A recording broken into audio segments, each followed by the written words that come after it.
प्रभु यीशु मसीह के सामर्थ्य नाम में आप सबों को जय मसीह की।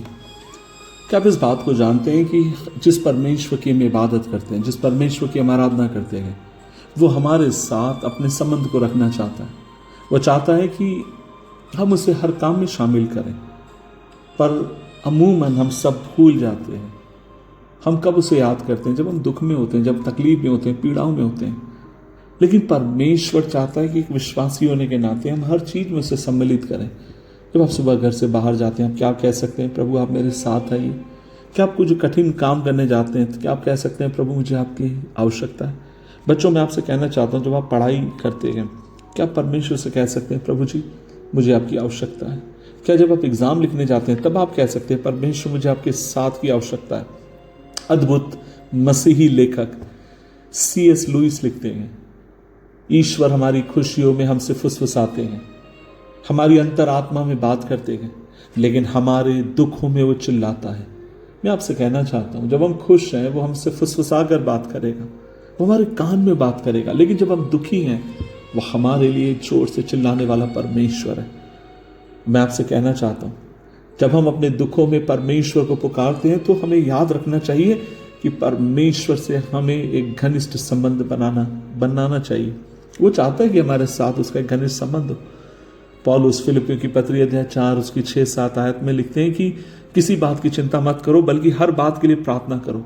परमेश्वर को बताओ कि तुम्हें क्या चाहिए और उसने जो कुछ किया है उसके लिए धन्यवाद करो। तब परमेश्वर की उस शांति का अनुभव करोगे जो हमारी समझ के परे है, और तब तुम मसीह यीशु में जीवन व्यतीत करोगे और शांति तुम्हारे हृदय और तुम्हारे मनों की रक्षा करेगी।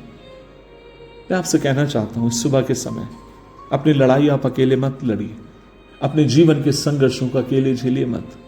आप आगे बढ़िए, परमेश्वर आपके साथ है। प्रभु कभी आपको नहीं छोड़ेगा, प्रभु कभी आपको नहीं त्यागेगा। मैंने परमेश्वर के अद्भुत हाथों को अपनी जिंदगी में देखा, खासकर उस समय जब मैं बहुत बड़ी विपदा में पड़ा। जीवन में कई बार ऐसा समय आया जब ऐसा मुझे लगा जैसे मेरे प्राण खत्म होने पर है, जब मैं चारों तरफ से घेर लिया गया।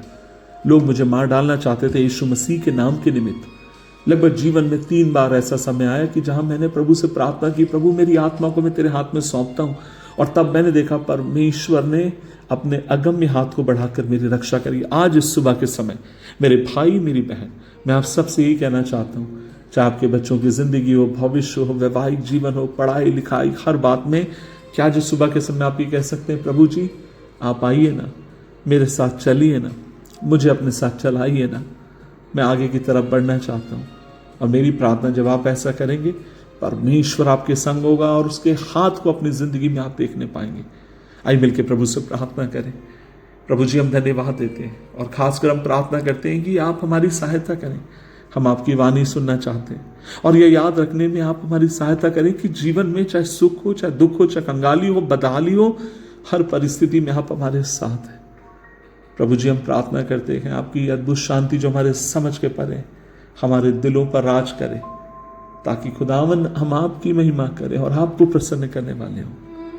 प्रार्थना सुनने के लिए धन्यवाद, यीशु मसीह के नाम से मांगते हैं, आमीन आमीन आमीन।